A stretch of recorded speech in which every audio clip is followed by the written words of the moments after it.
Hard Times by Charles Dickens. Chapter 12. Down.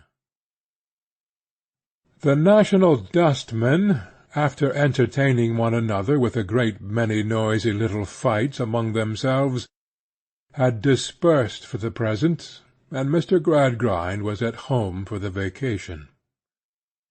He sat writing in the room with the deadly statistical clock, proving something, no doubt, probably, in the main, that the Good Samaritan was a bad economist.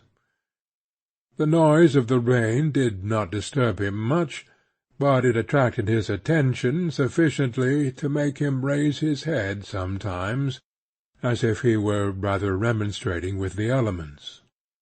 When it thundered very loudly, he glanced towards Coketown, having it in his mind that some of the tall chimneys might be struck by lightning.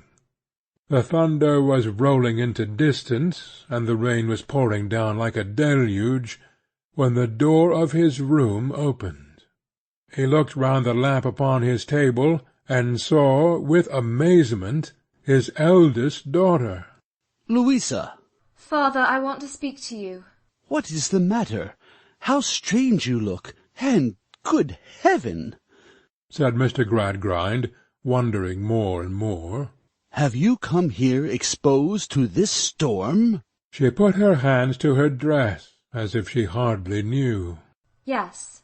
Then she uncovered her head, and letting her cloak and hood fall where they might, stood looking at him, so colourless, so dishevelled, so defiant and despairing, that he was afraid of her. "What is it? I conjure you, Louisa, tell me what is the matter." She dropped into a chair before him, and put her cold hand on his arm. "Father, you have trained me from my cradle." "Yes, Louisa." "I curse the hour in which I was born to such a destiny." He looked at her in doubt and dread, vacantly repeating, "Curse the hour? Curse the hour?" "How could you give me life, and take from me all the inappreciable things that raise it from the state of conscious death? Where are the graces of my soul? Where are the sentiments of my heart? What have you done, O Father, what have you done with the garden that should have bloomed once, in this great wilderness here?" She struck herself with both her hands upon her bosom. "If it had ever been here, its ashes alone would save me from the void in which my whole life sinks. I did not mean to say this, but, Father, you remember the last time we conversed in this room?" He had been so wholly unprepared for what he heard now, that it was with difficulty he answered. "Yes, Louisa." "What has risen to my lips now would have risen to my lips then if you had given me a moment's help. I don't reproach you, Father. What you have never nurtured in me, you have never nurtured in yourself. But oh, if you had only done so long ago, or if you had only neglected me, what a much better and much happier creature I should have been this day." On hearing this, after all his care, he bowed his head upon his hand, and groaned aloud. "Father, if you had known, when we were last together here, what even I feared while I strove against it, as it has been my task from infancy to strive against every natural prompting that has arisen in my heart, if you had known that there lingered in my breast sensibilities, affections, weaknesses capable of being cherished into strength, defying all the calculations ever made by man, and no more known to his arithmetic than his Creator is, would you have given me to the husband who I am now sure that I hate?" he said. "No, no, my poor child." "Would you have doomed me at any time to the frost and blight that have hardened and spoiled me?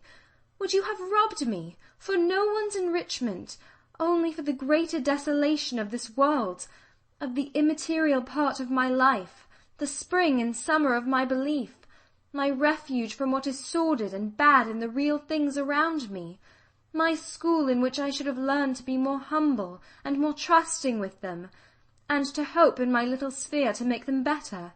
"Oh, no, no, no, Louisa!"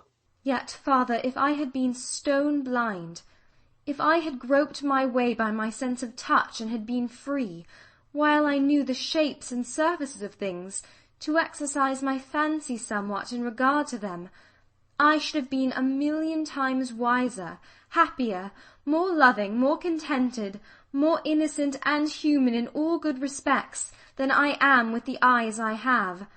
Now hear what I have come to say." He moved to support her with his arm. She, rising as he did so, they stood close together, she with a hand upon his shoulder, looking fixedly in his face.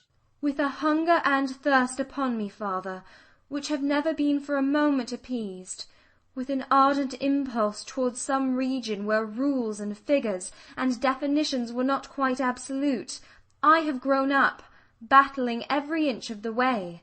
"I never knew you were unhappy, my child." "Father, I always knew it.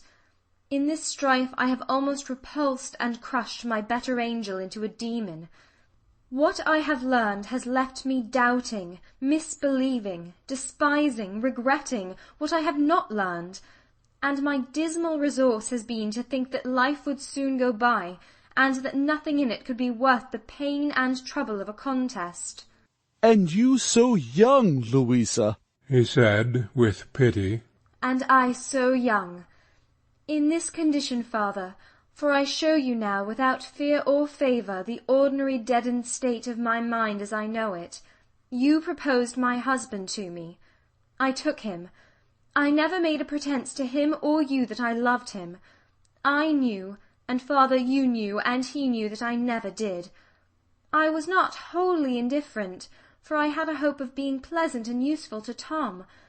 I made that wild escape into something visionary, and have slowly found out how wild it was. But Tom had been the subject of all the little tenderness of my life. Perhaps he became so because I knew so well how to pity him. It matters little now, except as it may dispose you to think more leniently of his errors." As her father held her in his arms, she put her other hand upon his other shoulder, and still looking fixedly in his face, went on. "When I was irrevocably married, there rose up into rebellion against the tie the old strife, made fiercer by all those causes of disparity which arise out of our two individual natures, and which no general laws shall ever rule or state for me, father, until they shall be able to direct the anatomist where to strike his knife into the secrets of my soul." "Louisa," he said, and said imploringly, for he well remembered what had passed between them in their former interview. "I do not reproach you, father. I make no complaint. I am here with another object." "What can I do, child? Ask me what you will." "I am coming to it. Father, chance then threw into my way a new acquaintance, a man such as I had had no experience of, used to the world, light, polished, easy, making no pretences, avowing the low estimate of everything that I was half afraid to form in secret, conveying to me almost immediately, though I don't know how or by what degrees, that he understood me and read my thoughts. I could not find that he was worse than I. There seemed to be a near affinity between us. I only wondered it should be worth his while, who cared for nothing else, to care so much for me." "For you, Louisa." Her father might instinctively have loosened his hold, but that he felt her strength departing from her, and saw a wild dilating fire in the eyes steadfastly regarding him. "I say nothing of his plea for claiming my confidence. It matters very little how he gained it. Father, he did gain it. What you know of the story of my marriage, he soon knew, just as well." Her father's face was ashy white, and he held her in both his arms. "I have done no worse. I have not disgraced you. But if you ask me whether I have loved him, or do love him, I tell you plainly, father, that it may be so. I don't know." She took her hands suddenly from his shoulders, and pressed them both upon her side, while in her face, not like itself, and in her figure drawn up, resolute to finish by a last effort what she had to say, The feelings long suppressed broke loose. This night, my husband being away, he has been with me, declaring himself my lover. This minute he expects me, for I could release myself of his presence by no other means. I do not know that I am sorry. I do not know that I am ashamed. I do not know that I am degraded in my own esteem. All that I know is your philosophy and your teaching will not save me.